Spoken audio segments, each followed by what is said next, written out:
Hi, good afternoon. Nandito na po nandito na naman kami, mag-Happy Island na naman kami. Papunta kami sa another island. Yan ang mga kasama ko. Yan, dumating na po kami sa pinupuntahan naming island. Naglalakad po kami diyan dahil hindi pwede dumaan yung boat na sinasakyan kami. Iniwan na lang ang boats doon sa kabila. Kaya kami naglalakad. Pagdating namin dito, may bahay na parang bahay. Siguro nagbabantay yan dyan kasi wala silang mga hotel. Ano lang yan, mga cottage lang. May mga trapal na cottage nilagay dyan, kulay puti. Tapos, ang ganda. Mga kasama namin, hindi alam kung anong gagawin yan. May mga punong niyog, mga green ang mga puno, maganda, tahimik. May niyog, pag gusto mong uminom ng buko, mag-o-order ka lang pero hindi ko alam kung magkano ang buko dyan.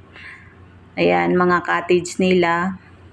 Kulay puti ang mga cottage. Simple lang ang ano nila. Simple lang ang island. May habang upuan. Mahabang upuan at saka mahabang lamisa. Pag pumunta ka dyan, may mga baon kang dala. Dyan ka kumakain. Yan. Hindi ko alam kung anong mga pinag-usapan ng mga kasama ko. Kung mag-swimming ba sila. Yung anong gagawin. Magpipictorial yata sila kasi kanya-kanyang halabas ng mga cellphone eh. First time na pumunta dyan. Tapos, ang buhangin nila, maputi ang buhangin nila oh. Tapos mga green ang mga niyog, may puno. Ang ganda, ayun.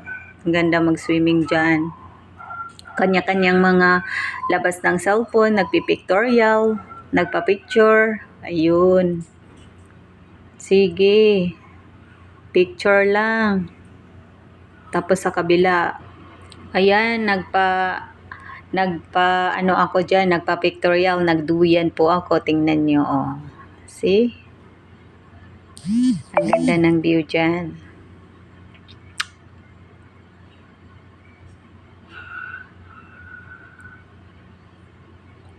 Habang nagduduyan, ayan na. Nakita nyo na ako nagduduyan.